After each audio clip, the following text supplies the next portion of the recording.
Hey everybody, welcome back.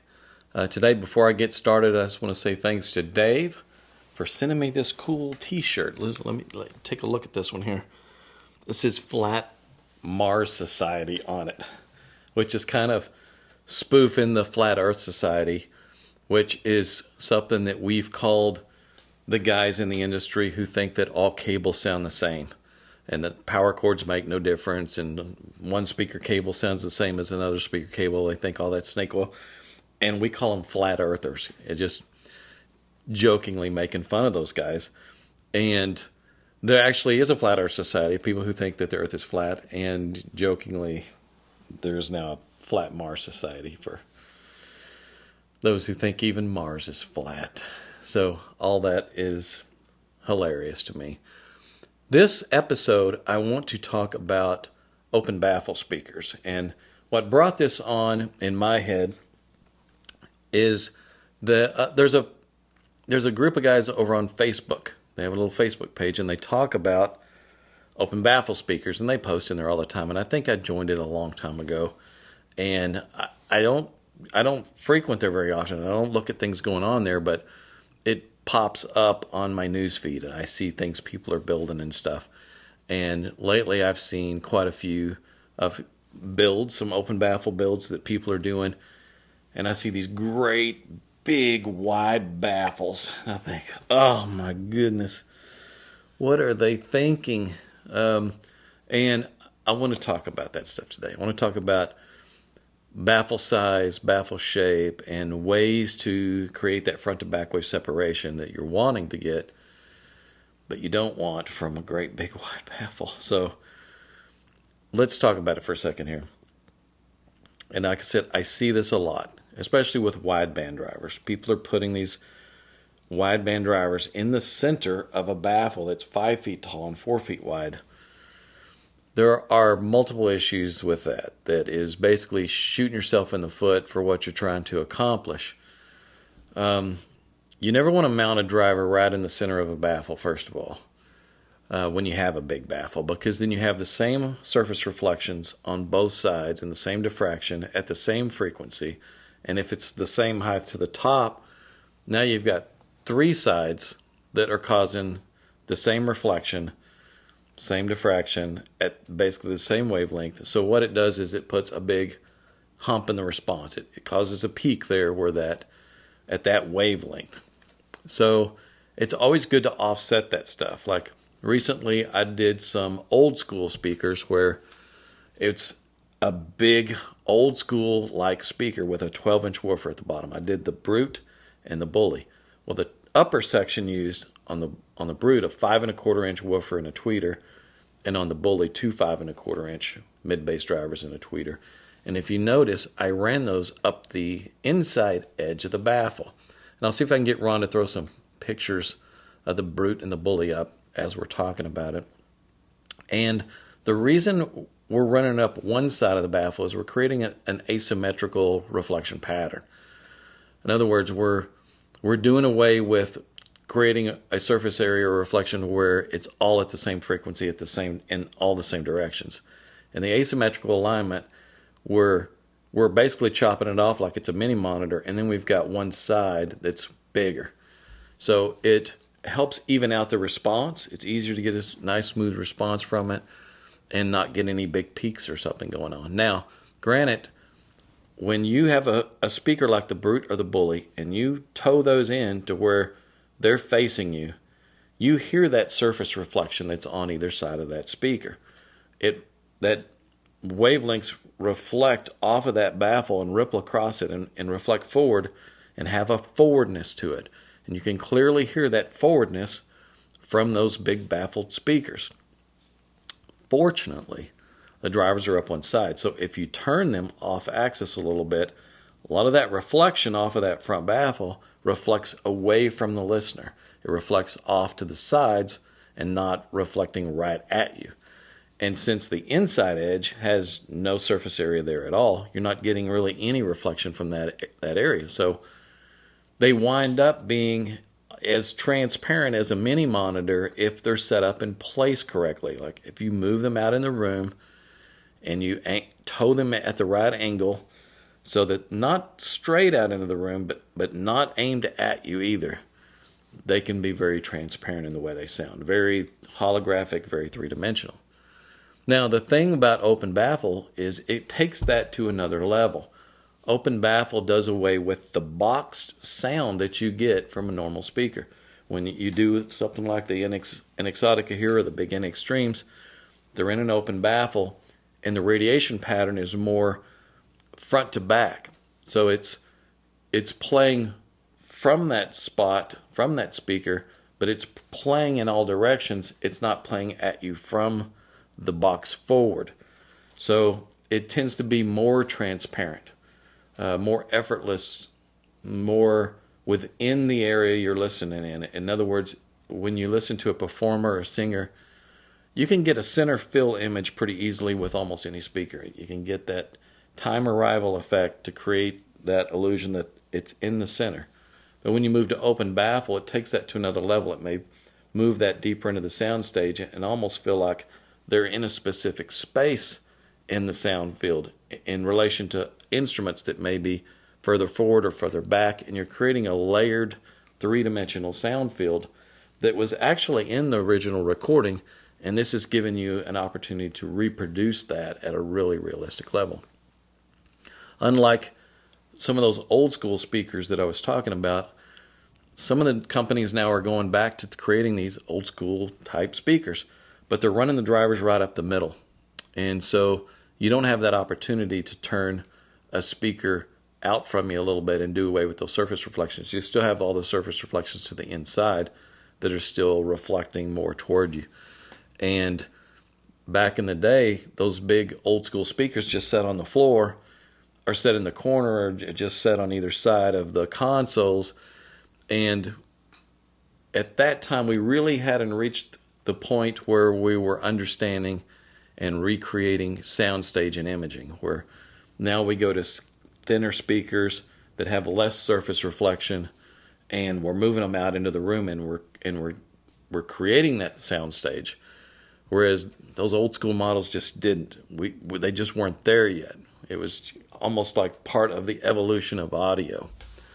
So I see these guys now, and they're doing these big baffles. And at some point, the baffle gets so big, you might as well have just mounted them in the wall. Might as well just make it an in-wall speaker. Just mount it on the wall, because that speaker will always sound as if it's playing from that baffle forward. There's so much surface reflection there, you can't get away from it. It's just simple physics. You got that much surface reflection, it's going to localize the sound to the speaker. And I saw one guy who did some 8-inch full-range drivers of some kind and put them on a huge acrylic baffle, and it's parabolic. In other words, it's shaped like an old satellite dish receiver, and it's all angled forward, and it's creating the front to back wave separation. It's giving you a little more low end extension than if it were on a smaller baffle. But talk about surface reflection, it would be extremely localized. That's the exact opposite of what we want in audio. We'd rather that baffle be small and just curve and go away from the listener so you don't have all those surface reflections. I'll give you another example. Back in the day, Siegfried Linkwitz pioneered the open baffle market. I mean, he was one of the leaders in creating open baffle speakers, and he's quite famous for his speakers that he did in the latter days of his life, where he did the Orion, which was a pretty good sized baffle, and the drivers were placed right up the middle of that baffle.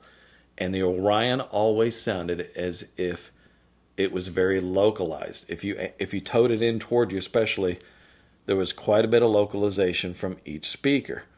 Now, his last model that he did was a zero baffle model, where the drivers were mounted on just a nothing frame, where there was nothing around them, and it was a much more transparent sound. Unfortunately, when you mount a driver on a nothing baffle, you just hold a wideband driver up in the air and play it.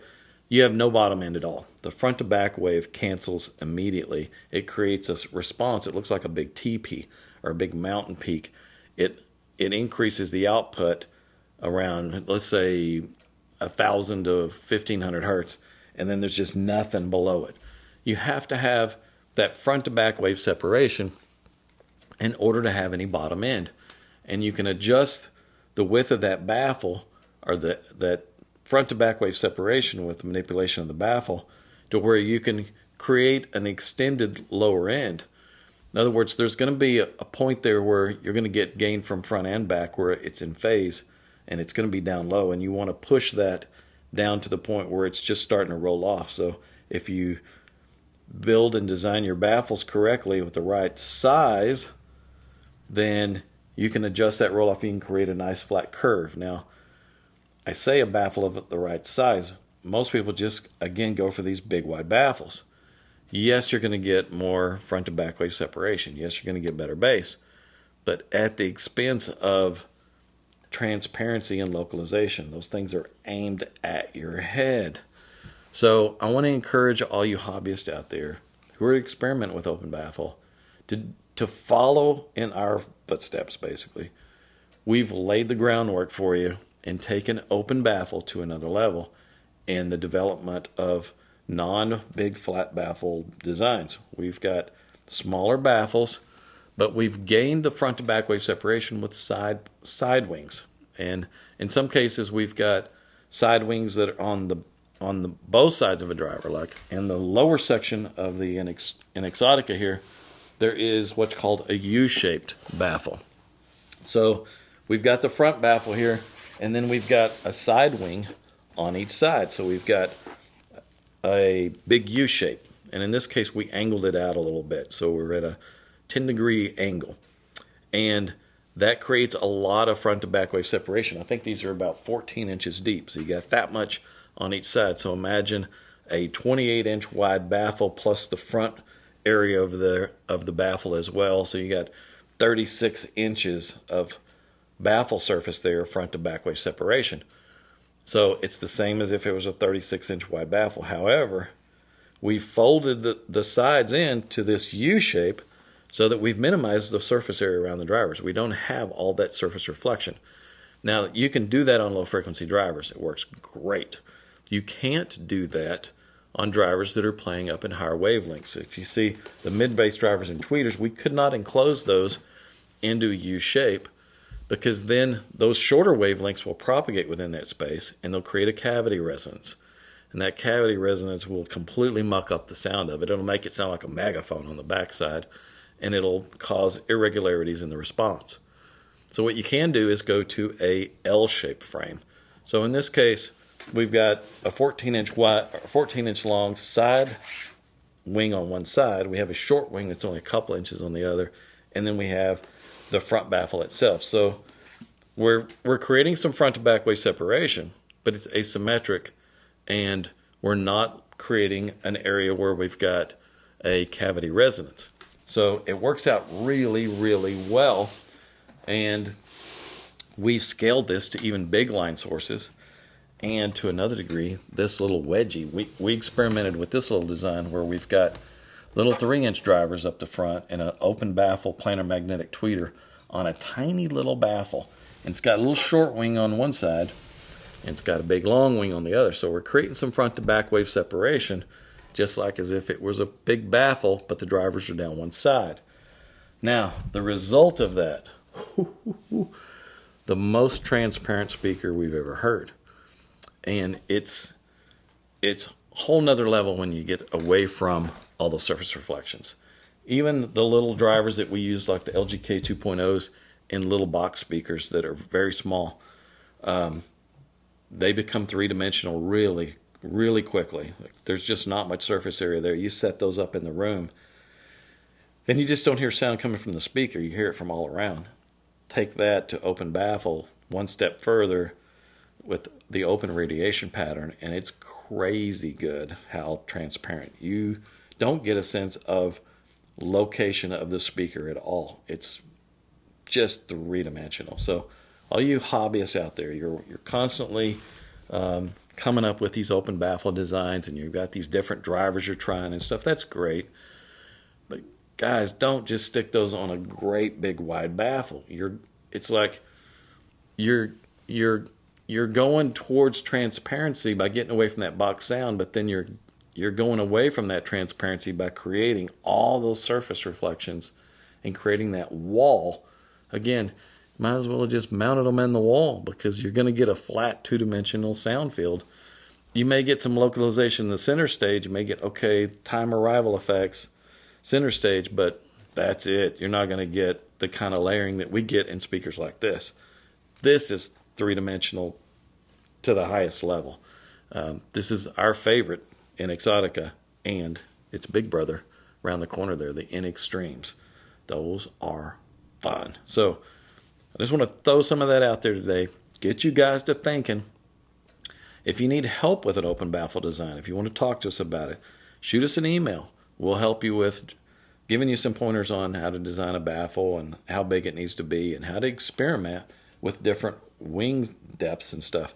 A lot of times when we design an open baffle design like this, we experiment with a side wing that's 10 inches, 12 inches, and 14 inches, and then a short wing that's 1 inch, 2 inches, 4 inches, and we'll have to shoot a measurement of each wing with each other wing. So with the 1 inch short wing, 4 different measurements. Then we'll go to the 2 inch short wing, 4 different measurements, because we got 4 different long length wings.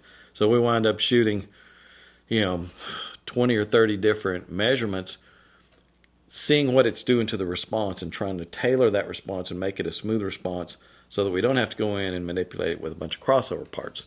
So it takes a little time to do this correctly, but it's worth the effort. It's worth the time to do your due diligence and do your experimenting and your measuring and see what these baffle widths are doing. See what a side wing is going to do.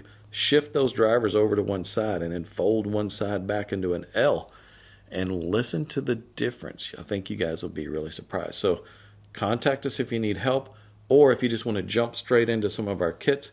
These are top of the line kits. These are best of the best. Go ahead, compare them to anything at any price point, especially when you add those open baffle servo subs to it. That's a whole different ball game too, and a lot of fun.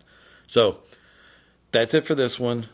I hope you guys appreciated it. It's kind of a tech talk style. And one last thing, I did a series of videos on open baffle basics. I did 4 different videos on that. I'm going to provide the links under this video, and be sure and go watch the 3rd and 4th one where I go into detail about some of this stuff.